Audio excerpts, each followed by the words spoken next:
नमस्कार, 12 बजे की 12 बड़ी खबरों में आप सभी दर्शकों का स्वागत है और मैं हूं आपके साथ अखंड राय और आप देख रहे हैं उत्तर प्रदेश का तेजी से बढ़ता हुआ digital platform IBC 24 Uttar Pradesh Uttarakhand. 12 बजे की 12 बड़ी खबरें आपको बताएंगे, लेकिन इससे पहले कुछ महत्वपूर्ण खबर आपको बता दें।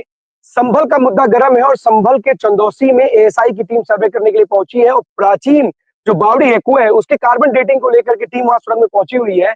और आपको बता दें, बांके में बिहारी के मंदिर भी एएसआई की जो टीम है वो जा सकती है, क्योंकि संभल में जिस तरीके से प्राचीन विरासत मिल रही है उसको लेकर के एएसआई की टीम वहां पर लगातार सर्च ऑपरेशन और तमाम चीजें तलाश रही है। आपको तस्वीरें वहां की दिखाते हैं जहां पर एएसआई टीम पहुंची हुई है और संभल के चंदौसी में पहुंच करके वो तमाम चीजें वहां पर तलाश रही है। जी,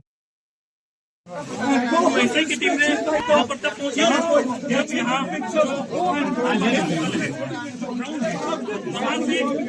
कैमरे के अंदर मलबा हट गया।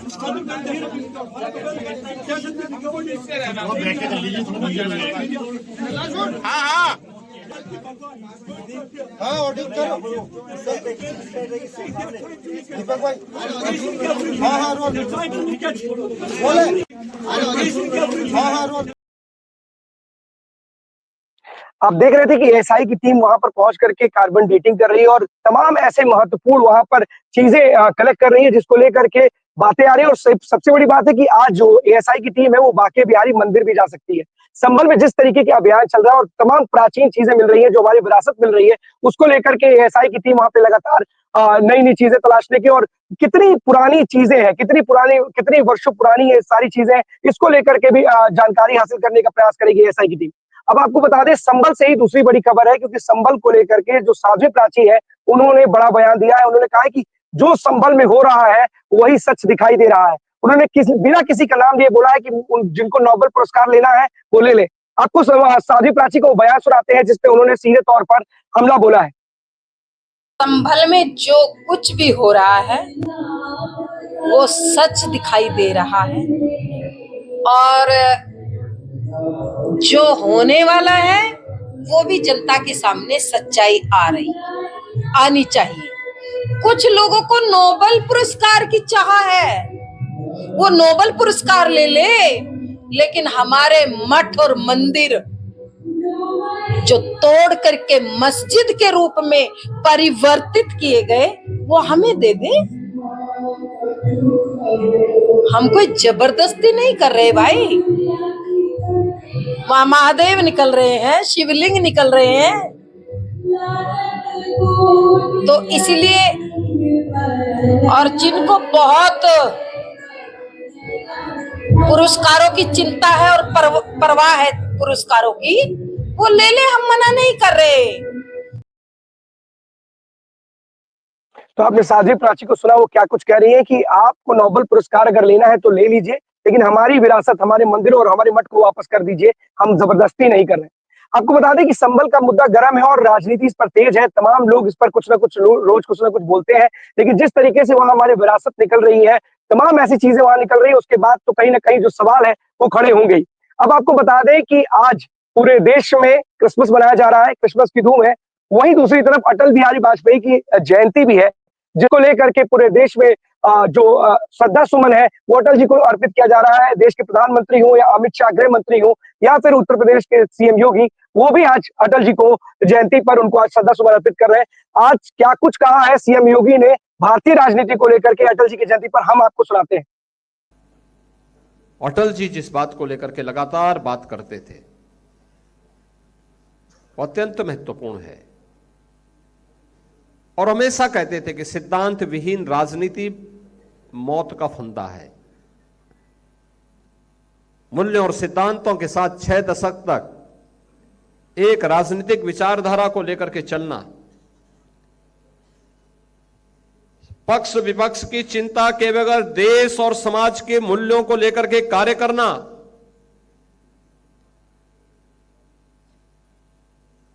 देश के आने वाली समय के लिए मर्यादाओं का पालन हो, उन मूल्यों की रक्षा हो सके, इसके लिए खरीद फरोख्त की राजनीति से अलग रहते हुए सत्ता की परवाह के बगैर आने वाली पीढ़ी के लिए एक मानक और एक आदर्श प्रस्तुत करने का जो गौरव अटल जी ने प्रदान किया था, आज भी वह भारतीय राजनीति के लिए मार्गदर्शक बना हुआ है। तो आपने सुना सीएम योगी अटल जी की उन तमाम बातों को लेकर के कर रहे थे कि जैसे बिना राजनीति की परवाह और गद्दी की परवाह किए बगैर जिस तरीके से मार्गदर्शन उन्होंने राजनीति के लिए एक नई लकीर खींची थी, शायद आज की डेट में वो संभव नहीं है। तो चलते अपने सभी सहयोगियों के पास एक-एक करके हमारे साथ जुड़ेंगे और आज की जो बड़ी खबरें हैं उनके शहर की, उनके जिले की, वो हमारे दर्शकों को, आईबीसी के दर्शकों को बताएँगे। तो चलते हैं हमारे सभी सहयोगियों के पास एक-एक करके हमारे साथ जुड़ेंगे। सबसे पहले चलते हैं कानपुर अवनीश के पास। अवनीश जी, आज कानपुर से कौन-सी बड़ी खबर है आज की? अखंड जी, दो खबरें हैं कानपुर की। पहली एक अपडेट है खबर, जो यहाँ पर एक एसीपी मोहसिन खान के ऊपर एक मुकदमा जो है एक आईटी की छात्रा ने दर्ज किया था। उसमें एक जो अपडेट है वो ये है कि जो आईटी की छात्रा है उसने एक और मुकदमा जो मोहसिन खान है उनके खिलाफ और जो उनके वकील है उनके खिलाफ में दर्ज कराया है। जो मुकदमा मानहानि को लेकर के है, उनका साफ तौर पे कहना है कि जिस तरीके का दावा मोहसिन खान और उनके वकील ने कोर्ट में किया है कि मेरी शादी हो गई है, तो कहीं न कहीं मेरी छवि को धूमिल करने का प्रयास किया गया है। और सबसे बड़ी बात यह है कि लगातार वो इस तरीके की जो है बातें भी कह रही हैं कि हमको कहीं न कहीं डर है और आईटी कैंपस के बाहर निकलने में हमको कहीं न कहीं डर लग रहा है कि किस तरीके के मेरे ऊपर कोई आरोप न लगा दिया जाए और किसी तरीके का कोई ऐसा कृत्य मेरे साथ ना कर दिया जाए जिससे आगे के जो मेरा और जीवन है वो कहीं न कहीं खराब हो जाए। एक जो ये खबर है, दूसरी खबर सदन को लेकर के है। जो यहाँ पे नगर निगम में कल सदन चला था, उसमें काफ़ी जो है भारतीय जनता पार्टी और सपा के जो पार्षद हैं, दोनों के बीच में काफ़ी झड़प हुई थी। झड़प के बाद में दोनों के बीच में मारपीट भी हुई थी। जो कई सारे मुद्दे थे वहाँ पर जो है भारतीय जनता पार्टी के लोग वो उठा रहे थे, वहीं समाजवादी पार्टी के लोग जब उसमें विरोध करने लगे तो उसी के बीच में जो है हाथापाई शुरू हो गई। मेयर ने कई बार इसमें समझाने का प्रयास भी किया, लेकिन जब लोग नहीं माने तो मेयर वहाँ से उठ के चली गई और ये जो मुहा चाहिए कहीं न कहीं मारपीट में तब्दील हो गई। अखंड। सबसे पहली खबर पे आते हैं। अवनीश, आपको एक चीज ये हमारे दर्शक भी जानना चाहते हैं कि आखिर इस तरीके से एक पीड़िता को बार-बार मुकदमा लिखवाना पड़ रहा है एसीपी साहब के खिलाफ, उनके वकील के खिलाफ। क्या इस तरीके से उसकी जान को खतरा भी है? वो बार-बार कह रही है। उसको कहीं न कहीं उसकी जो छवि है उसको धूमिल भी किया जा रहा है। सवाल ये है कि हमारी जो न्यायपालिका है उसने स्टे दे रखा है। सवाल न्यायपालिका पर नहीं है, कानून पर नहीं है, लेकिन जिस तरीके से एक पीड़िता गुहार लगा रही है, अपनी बात सुना रही है, लेकिन कार्रवाई के नाम पर जिस तरीके से शून्य मिल रहा है और पीड़िता को जिस तरीके से जो दर्द झेलना पड़ रहा है, क्या हमारी कानून व्यवस्था पर सवाल नहीं खड़े होंगे? बिल्कुल, बिल्कुल आपकी बात सही है। कानून व्यवस्था पे सवाल खड़े भी हो रहे हैं और लगातार जो लोग हैं, वो ये कहते भी नज़र आ रहे हैं कि अगर इस जगह पे कोई आम आदमी होता तो कहीं न कहीं जो है इसके ऊपर बड़ी कार्रवाई हो चुकी होती और इस समय सलाखों की जो है हवा वो खा रहा होता, इस तरीके का स्टे भी नहीं मिलता। दूसरी बात है कि यहाँ पर जो एसआईटी लगातार जाँच कर रही थी, उसने और भी कई सारे साक्ष्य जुटाए हैं। एक सीडीआर जो है वो मिली है और कई सारे ऐसे साक्ष्य हैं जो प्रस्तुत कोर्ट के सामने किए जाएँगे, जिसमें साफ तौर पर ये बताया जा रहा है सूत्रों के माध्यम से कि मोहसिन खान जो है कहीं न कहीं उसमें फँसते नज़र आ रहे हैं। जो बड़ी कार्रवाई है मोहसिन खान के खिलाफ में हो सकती है। फिलहाल ऐसा कुछ हो नहीं रहा है, तो कहीं न कहीं ये सवालिया निशान खड़े कर रहा है कि बिल्कुल, बिल्कुल अवनीश, आप सवालिया निशान ज़रूर होगा। क्या हो रहा है? साक्ष्य कब तक जुटाए जाएँगे? आम तौर पर अगर किसी आम नागरिक के खिलाफ इस तरीके की शिकायत दर्ज कराई होती किसी ने भी, तो क्या संभव था कि इतने दिनों तक उसकी गिरफ्तारी नहीं हो पाती? या फिर सवाल ये भी खड़े होते हैं कि क्या आम जनता को और बड़े लोगों में, या उच्च वर्ग के लोगों में क्या कोई कानून के बीच में कोई क्या गैप है कि आम लोगों के लिए कानून अलग है और खास लोगों के लिए कानून अलग है? क्योंकि अगर अभी तक कोई साक्ष्य नहीं जुटाए जा सके हैं, इतनी सारी चीजें हैं कि जो आरोपी है वो कोर्ट से स्टे लेकर के चला आया और अगर स्टे उसको मिल गया है तो कहीं ना कहीं तो जांच प्रभावित हो ही सकती है। एक बड़े ओहदे पर है आप और आपके समर्थन में सक्षम लोग आपके साथ खड़े हैं, तो क्यों नहीं उसके खिलाफ कोई ऐसी कठोर कार्रवाई की जा रही है जो कम से कम मैसेज दे सके? अगर अगर एक बार फिर से कहते हैं कि अगर पीड़िता गलत बोल रही है, लेकिन कोई भी व्यक्ति, कोई भी महिला इस तरीके का आरोप निराधार किसी के ऊपर नहीं लगा सकती है जब उसने साक्ष्य दिए। और कहीं ना कहीं जिस तरीके से पुलिस ने उनके खिलाफ एफआईआर लिखी है, तो बिना साक्ष्यों के आधार पर क्या एफआईआर लिखी होगी? जी, बिल्कुल आपकी बात सही है कि साक्ष्य, क्योंकि जिस तरीके से सूत्र बता रहे हैं, क्योंकि पुलिस इस पे बहुत ज़्यादा कुछ बताने को तैयार नहीं होती है। जो सूत्रों के माध्यम से लगातार जो जानकारी मिलती है, उसको ये हम अपने दर्शकों को बताते हैं, तो ये साफ तौर पर कहा जा सकता है कि लगातार उनके खिलाफ में सबूत मिल रहे हैं और पुलिस लगातार उन सबूतों को इकट्ठा भी कर रही है। सोचने वाली बात यही है कि सबूत मिलते भी जा रहे हैं, उसके बाद में भी कोई कार्रवाई क्यों नहीं की जा रही है। सबसे बड़ी बात ये है कि आपने अभी देखा होगा कि बीते कुछ दिनों पर कानपुर में बहुत सारे पत्रकारों के खिलाफ में मुकदमा दर्ज किया गया था और कुछ लोग जेल में भी हैं। तो ये एक बड़ी बात है कि कई लोगों को जो है जाँच होने से पहले ही जेल भेज दिया जाता है, वहीं कई सारे ऐसे लोग हैं जो जाँच होती रहती है, जाँच में साक्ष्य भी मिल जाते हैं, उसके बाद भी कहीं न कहीं बाहर घूमते हैं। तो ये कई सारे सवाल हैं जो इसमें साफ तौर पर दिखाई देते हैं कि इन सवालों का जवाब भी है जो है कानून व्यवस्था के ऊपर भी कहीं ना कहीं जो उठता है। इन सवालों का जवाब जो उच्च अधिकारी हैं उनको देना चाहिए और जो कार्रवाई है उसको करके एक नजीर पैदा करें कि अगर यहाँ पर कोई भी जो जो जो या कोई अधिकारी हो या कोई आम नागरिक हो, अगर कोई भी गलत कार्य करता है तो उसको बख्शा नहीं जाएगा। अखंड बिल्कुल सही बात है, ऐसी नजीर पेश करनी चाहिए, पुलिस को भी मिसाल पेश करनी चाहिए कि अगर हमारा अधिकारी ही क्यों ना हो, अगर वो गलत कार्य करेगा, उसके खिलाफ कोई शिकायत मिलेगी तो उसके खिलाफ भी कठोर कार्रवाई की जाएगी। बहुत बहुत धन्यवाद आपका इस तमाम जानकारी के लिए अवनीश। हमारे साथ आदर्श जुड़ चुके हैं। आदर्श, हरदोई से कौन सी बड़ी खबर है आज की? अगर मैं बताना चाहूंगा, आज हम सड़क है हरदोई जनपद से 40 किलोमीटर दूर बाला और कठौना क्षेत्र में। यहाँ पर बाबा खुशीनाथ का एक मंदिर है जिसको जीर्णोद्धार के लिए करीब 67,80,000 रुपए की मंजूरी शासन द्वारा की गई है। और यहाँ के जो एमएलसी हैं अशोक अग्रवाल जी, उन्होंने कई बार पर्यटन विभाग को पत्र भी लिखा था इस मंदिर के जीर्णोद्धार के लिए। और यहाँ ये 500 साल पुराना मंदिर है। यहाँ के हमारे ट्रस्ट मंदिर ट्रस्ट के बैठे हुए हैं, हम उनसे जानना चाहेंगे इस मंदिर को लेकर क्या है, मतलब पूरी कहानी जी। बस ये मंदिर लगभग 500 वर्ष पुराना है। ये शिवलिंग है, ये नाम समय खेती हुआ करती थी। किसान के हल्के किसी में पत्थर जैसा फंसा, खुदाई की गई तो शिवलिंग निकला। वहीं से ये मंदिर की शुरुआत हुई, यहीं स्थापित किया गया। तब से आज तक अनावरत यहीं पे स्थापित है, पूजा पाठ भजन संध्या सब चल रहे हैं। आज से 2 वर्ष पूर्व इस मंदिर का पूरा जीर्णोद्धार कराया गया था। सरकार की तरफ से जो भी विकास कार्य के लिए पैसा आया है उसका कार्य चल रहा है। सरोवर रह गया है, प्रयासरत है एमसी महोदय की सरोवर का भी काम जल्द से जल्द शुरू हो जाए। ये अखंड हमारे लिए मंदिर है, ये शिवलिंग है, इसी शिवलिंग की बात हो रही है। ये शिवलिंग 500 साल पुराना, ये जब यहाँ खुदाई हो रही होगी यहाँ उस दौरान ये निकला था। और यहाँ काफी दूर दूर से भक्त भी आते हैं और इस पहली किस्त भी जारी होती है। उस किस्त के बारे में बताएंगे हमारे राम जी भाई हैं कि भाई बताए क्या है पूरा। ये मंदिर 500 साल पुराना हुआ, 500 साल पुराना मंदिर है। सुबह शाम मंदिरों में भक्तों का तांता लगा रहता है। सावन के महीने में काफी संख्या में सैकड़ों की संख्या में श्रद्धालु यहाँ पे सुबह शाम पूजा आरती करते हैं।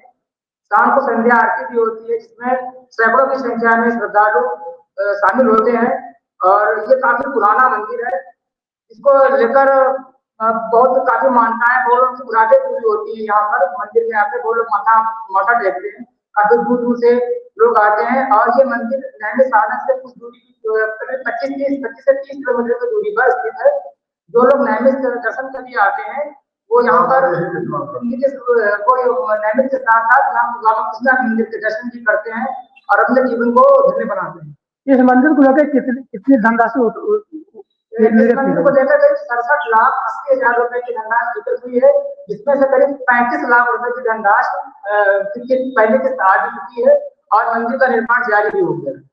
ये अखंड जी कहीं ना कहीं पर एक अच्छी बात है हरदोई जनपद के लिए कि मंदिर जीर्णोद्धार के शासन ने एक अच्छी पहल की शुरुआत की है।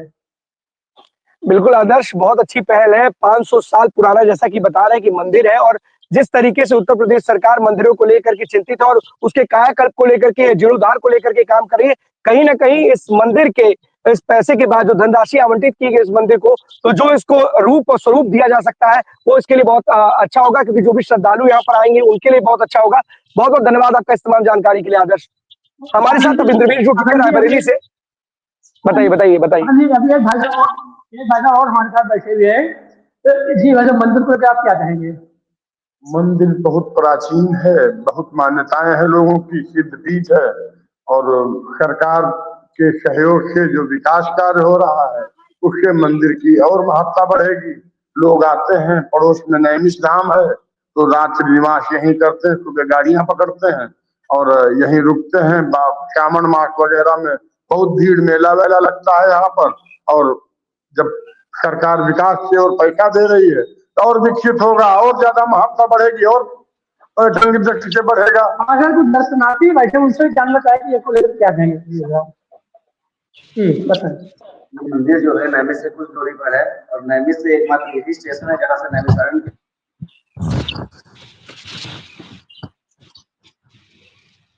आदर्श से हमारा संपर्क टूट चुका है, लेकिन सरकार जिस तरीके से कार्य कर रही है मंदिर को लेकर के कहीं ना कहीं सराहनीय, क्योंकि श्रद्धालु कई वहां पहुंचते हैं, हजारों लाखों की तादाद में वहां पहुंचते हैं। अगर इस तरीके की सुविधा उनको मिलेगी तो उनको किसी तरह की कोई दिक्कत नहीं होगी। हमारे साथ इंद्रवीर जुड़ चुके हैं रायबरेली से। इंद्रवीर, कौन सी बड़ी खबर है रायबरेली से आज की?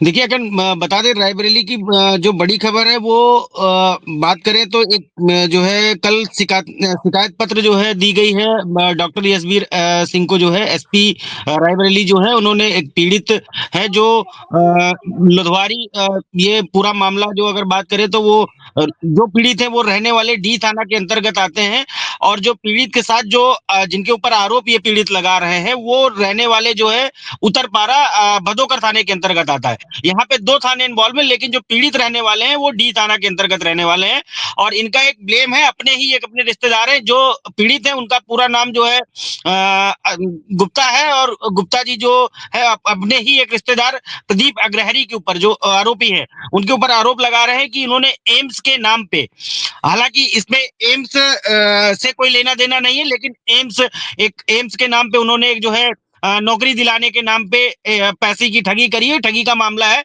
400 बीसी की है, और उनके अपने ही एक सगे रिश्तेदार है, जैसा वो पवन कुमार गुप्ता जी जो पीड़ित है वो बता रहे हैं कि हमारे अपने रिश्तेदार ने हमसे 1 से 2 साल पहले पैसा लिया, उनकी साली थी उनसे लिया, और पत्नी थी उनके, मतलब टोटल 3-4 लोगों का नाम लिया है कि लाखों रुपए उन्होंने, 3-3.5 लाख रुपए का एग्जैक्टली फिगर अमाउंट नहीं क्लियर है, ये जांच के बाद ही क्लियर हो पाएगा, लेकिन इसमें उन्होंने आरोप लगाया कि इन्होंने बताया कि हम आपको एम्स में नौकरी लगवा देंगे, आप 3 लोगों की, और अखंड इसमें जो नौकरी, चूंकि ये जो मामला निकल के सामने आया है, ऐसे बड़े बड़े संस्थानों के नाम पे लोग 420 करते हैं और ठगी करते हैं, जैसे ये ऑनलाइन भी होती है ठगी, और बीच में इसमें रायबरेली पुलिस बड़ी संजीदा है, और उसको देखते हुए अभी अखंड कुछ दिन पहले भी हमने शायद आपसे डिस्कस किया था कि एक मामला ऐसे ही निकल के आया था, जौनपुर के रहने वाले थे और वो एम्स में संविदा कर्मी थे, और उन्होंने ऐसे ही ठगी करी थी, वो 10 लाख की 9 लाख की ठगी हुई थी, और खैर ये मामला भी थाना भदोकर के अंतर्गत था,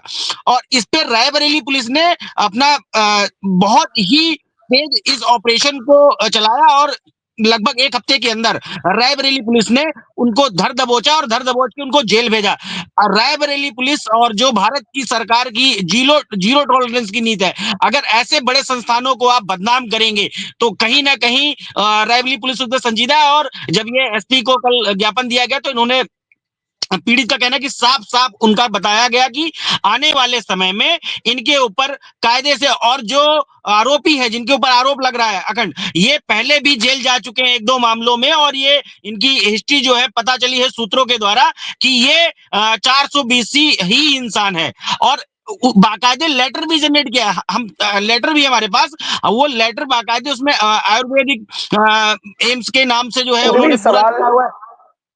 बिल्कुल इंद्रवीर, एक सवाल ये भी है कि ठीक है, इस तरीके के कई लोग झांसे देते हैं कि आप हमें पैसे दीजिए, हम आपकी नौकरी लगवा देंगे, किसी भी संस्थान में लगवा देंगे, संविदा पे लगवा देंगे, परमानेंट लगवा देंगे, लेकिन सवाल तो ये है कि उस व्यक्ति के खिलाफ तो 420 का मुकदमा दर्ज हो रहा है, लेकिन जिसने पैसा दिया क्या उसके खिलाफ मुकदमा दर्ज नहीं होना चाहिए?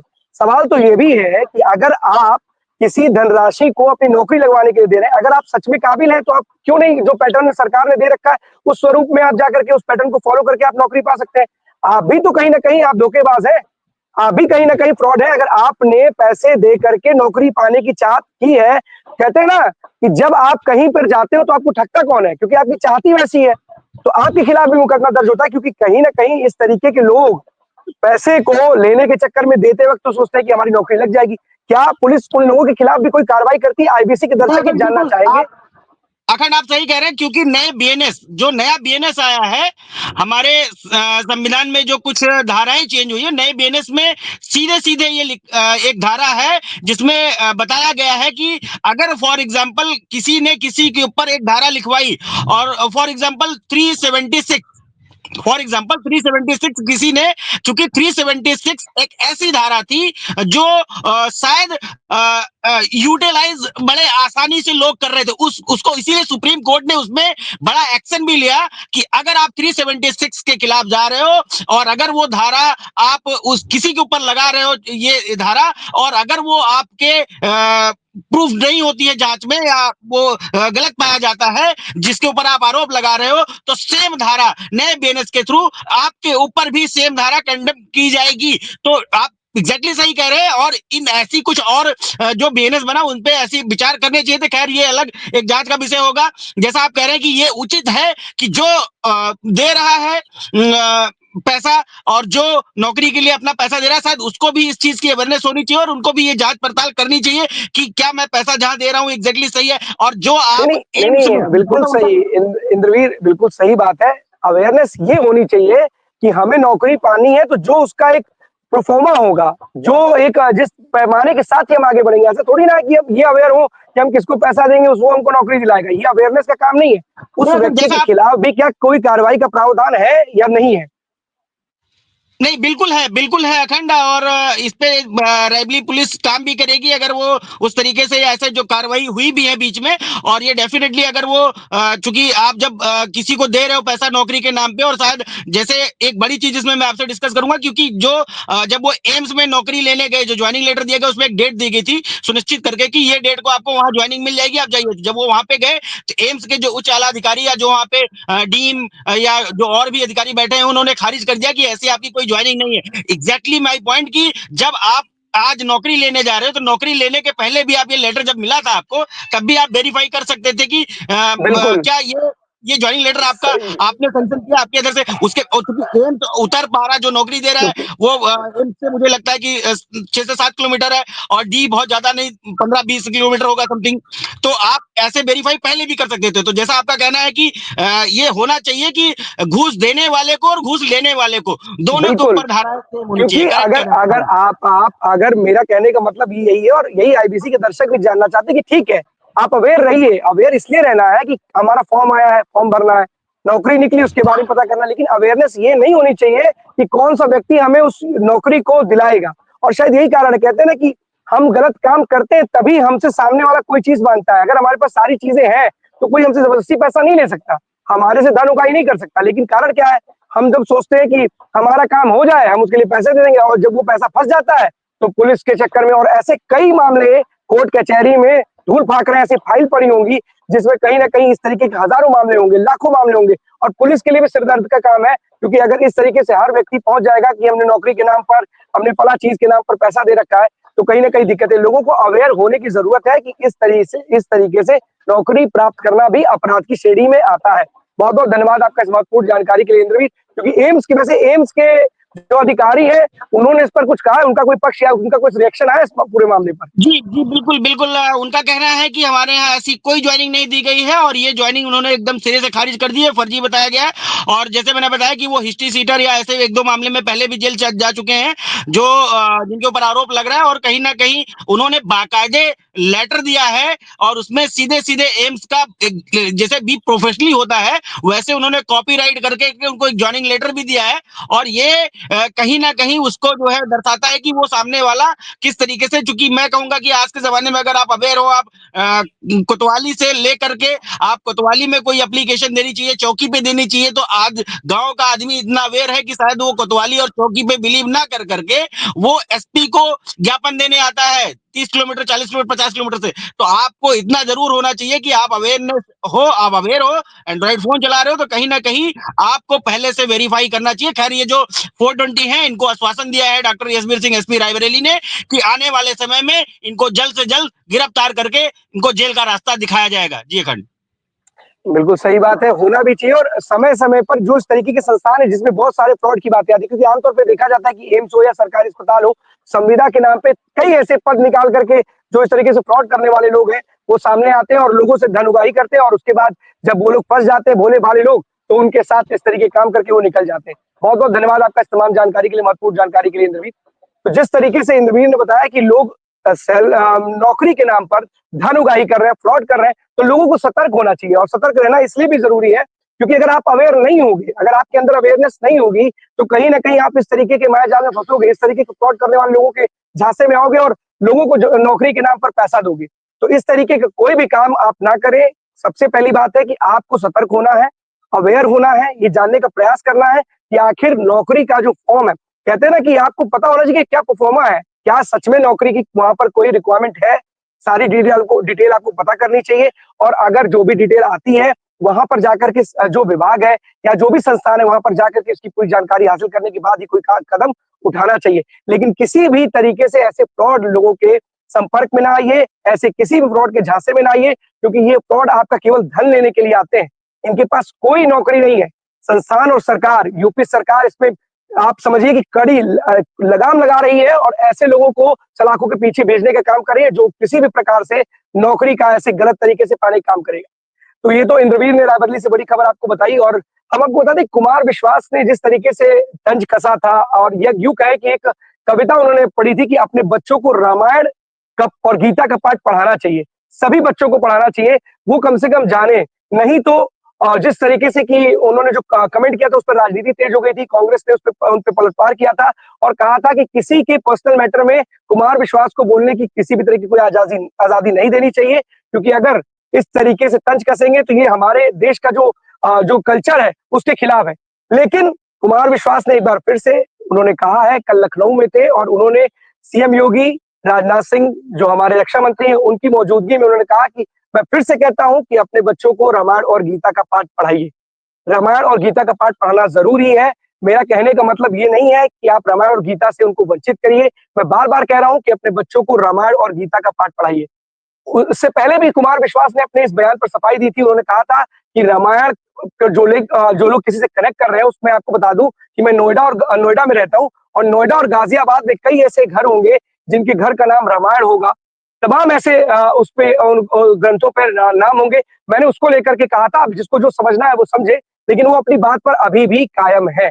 तो कहीं ना कहीं जो कुमार विश्वास के जो बयान के बाद राजनीति तेज हो गई थी, कांग्रेस उन पर पलटवार कर रही थी, उसको लेकर के भी उन्होंने सफाई दी और फिर से उन्होंने कल इस बात को दोहराया और उन्होंने कहा कि अपने बच्चों को रामायण और गीता का पाठ जरूर पढ़ाना चाहिए, क्योंकि अगर रामायण और गीता का पाठ आप नहीं पढ़ाओगे तो कहीं ना कहीं जो बच्चे हैं, जो मार्ग से भ्रमित हो गए हैं, उनको मार्ग पे लाने का काम ये रामायण और गीता करती है। एक बड़ी इंटरेस्टिंग खबर आपको और भी बताते हैं कि जिस तरीके से ये सारी चीजें चल रही हैं, एक नोएडा से बड़ी खबर आ रही है। नोएडा से खबर ऐसी इंटरेस्टिंग खबर है कि आप सुनेंगे तो आप खुद ही आप चकरा जाएंगे। एक आईएएस थे, उनकी मौत हुई है विगत 2024 में ही जुलाई के महीने में।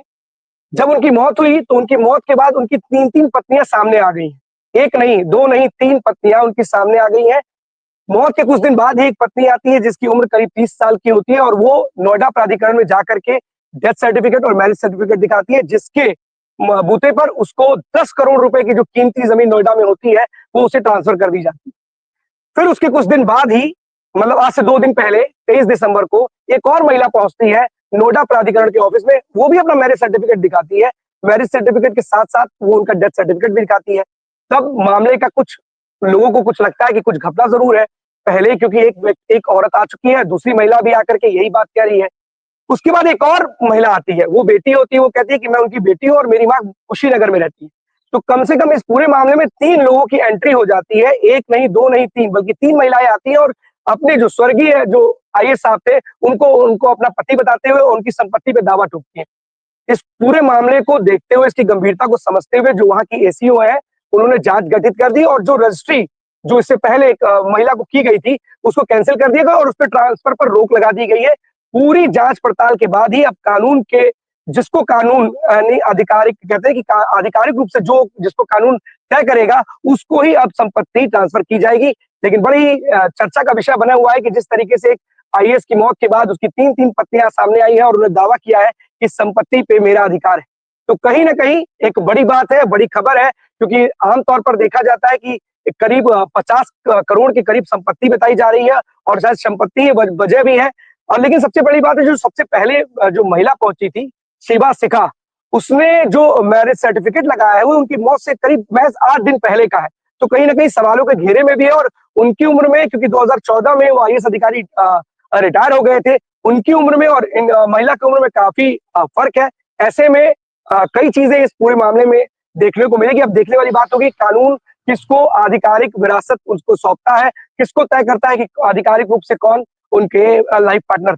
तो जिस तरीके से ये नोएडा की इंटरेस्टिंग खबर आई है और सभी चर्चा का विषय बना भी हुआ है, तो अभी देखने वाली बात होगी कानून किसको आधिकारिक रूप से उसको तय करता है। लेकिन आपको एक और खबर बता दें कि राजधानी लखनऊ में जिस तरीके से अपराधियों पर लगाम लगाने के लिए पुलिस ने लगातार यहाँ पर एनकाउंटर किया। एनकाउंटर क्या किया कि एनकाउंटर जब ये चोरी की वारदात को जब इन अपराधियों ने अंजाम दिया तो उसको लेकर के पुलिस टीम अलर्ट हुई, तमाम टीमें गठित की गई और उसी का नतीजा है कि इतने कम समय में पुलिस ने उन लोगों को गिरफ्त में ले लिया जो इसके मास्टरमाइंड थे। और इस पूरे मामले में करीब 2 लोगों की मौत हो चुकी है, 2 लोग पुलिस एनकाउंटर में मारे गए हैं।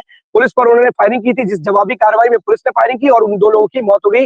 ये पूरा का पूरा ग्रुप जो गिरोह था, ये बिहार का था। इसमें यहाँ पर एक जो युवक लखनऊ का ही था, यहाँ स्थानीय निवासी था, जो इन बदमाशों की मदद कर रहा था, उनके रुकने, ठहरने और यहाँ तक कि रेकी का भी काम उसने किया, जिसको लेकर के जब पुलिस ने इस पूरे करीब 500 सीसीटीवी फुटेज खंगाले थे, एक-एक करके बारीकी से पूरे एंगल से जांच की थी, तब जाकर के इन अपराधियों तक पहुंच पाई थी पुलिस। अभी भी 2 अपराधी पुलिस की गिरफ्त से बाहर है, लेकिन ऐसा मानना है कि बहुत जल्द भी पुलिस की गिरफ्त में होंगे। इस इस कार्य के लिए पुलिस की बहुत तारीफ हो रही है।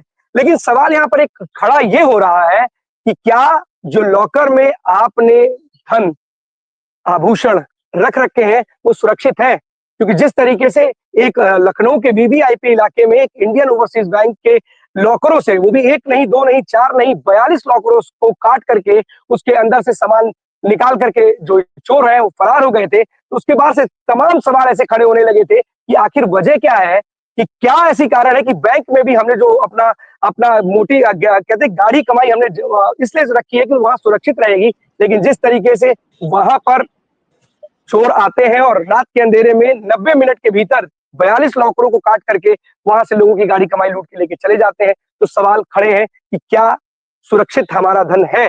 अब चलते अपने सहयोगी आकाश के पास। आकाश पीलीभीत से हमारे साथ जुड़ चुके हैं। आकाश, पीलीभीत से कौन सी बड़ी खबर है आज की?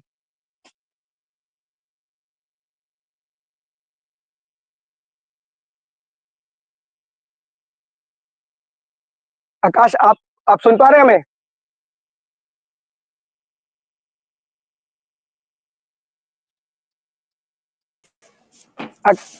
आकाश से कनेक्शन नहीं हो पा रहा है, फिर से इनके पास जुड़ने की कोशिश करेंगे। एसपी सिंह जी हमारे साथ जुड़ चुके हैं। एसपी सिंह जी बताइए, आज की कौन सी बड़ी खबर है सुल्तानपुर से? सुल्तानपुर से एक खबर है कि जो क्या नाम अमित शाह का जो अभद्र टिप्पणी किया गया था जो है अंबेडकर को लेकर के, उस करके कांग्रेसी तो धरना दे ही रहे थे और कल जो है विशाल धरना जो है सपा पार्टी के कार्यकर्ताओं उनके द्वारा विशाल धरना दिया गया और ज्ञापन भी दिया गया और ज्ञापन में ये कहा गया कि अगर इस पर इनको सस्पेंशन न किया जाए तब तक जो है धरना चलता रहेगा, इस पे कार्रवाई होना चाहिए, इनको त्यागपत्र अपने पद से देना चाहिए कि संविधान के जो दाता हैं उन्हीं के ऊपर ये अभद्र टिप्पणी की जा रही है। इससे सुल्तानपुर की जनता में काफी आक्रोश है और कांग्रेस, सपा, बसपा सभी पार्टियां इस पर जो है जगह जगह धरना दे रही हैं और ज्ञापन भी दे रही हैं। ये जो है सुल्तानपुर की मुख्य खबर है।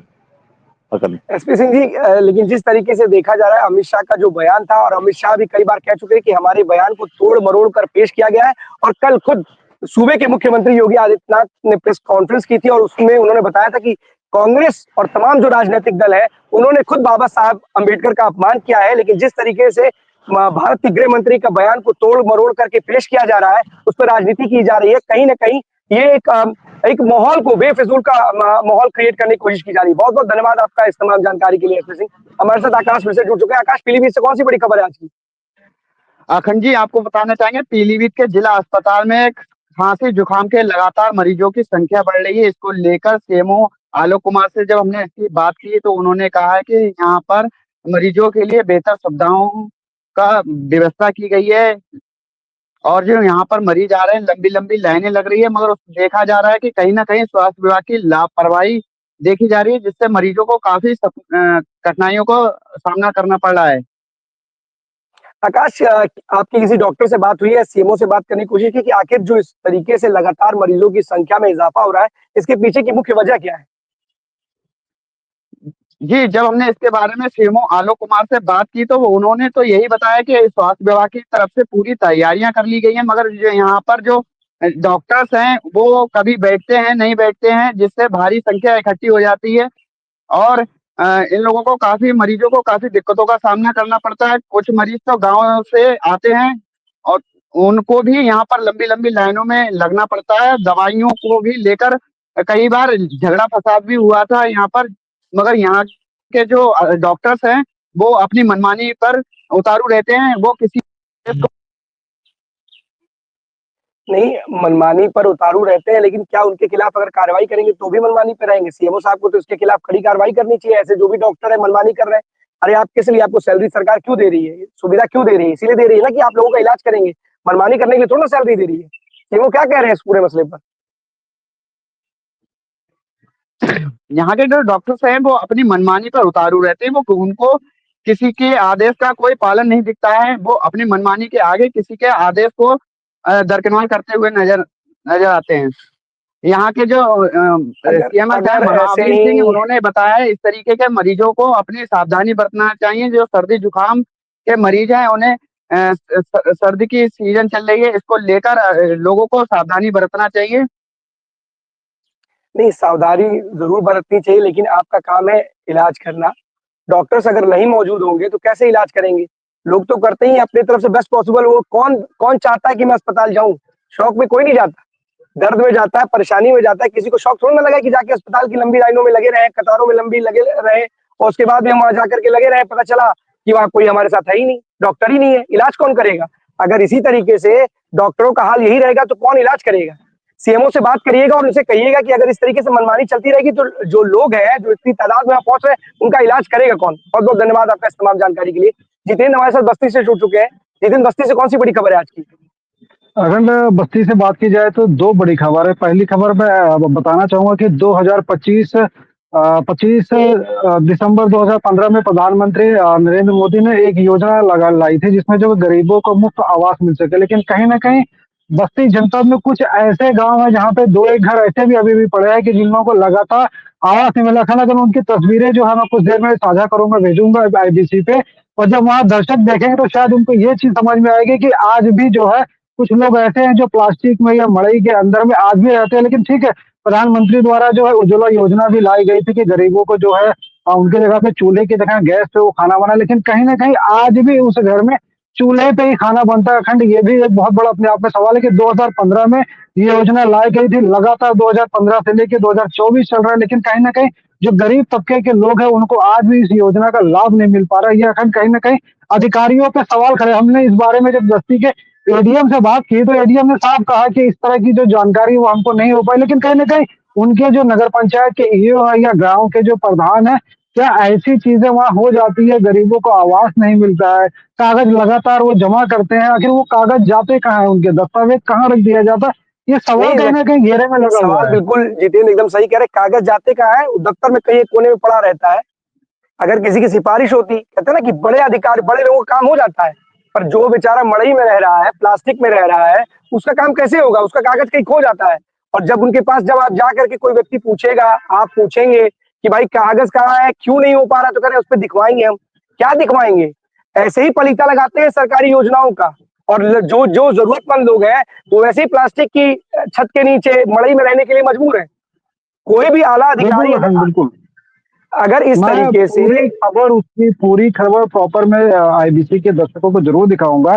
वहां की ग्राउंड रिपोर्टिंग वहां पे जाके मैं ऑब्वियसली करके दिखाऊंगा। जिस तरीके से वो दुर्लभ परिवार गरीब वहां पे जिस तरीके से रह रहा है, कहीं ना कहीं ये शर्मसार है। क्योंकि जिले के बड़े अधिकारी वो अपने AC के बड़े बंगले में तो रह रहे हैं, लेकिन गरीब को खुले आसमान में और ठंड के समय में अगर वो प्लास्टिक लगा के उसको तान के रह रहा है, तो कहीं ना कहीं ये खिला जो इसका आरोप अगर हम बात की जाए तो कहीं ना कहीं अधिकारी पे साफ तौर पर लगा रहे हैं। क्योंकि 2015 से लेके 24 के बीच का ये समय बीत गया, लेकिन आवाज क्यों नहीं मिला?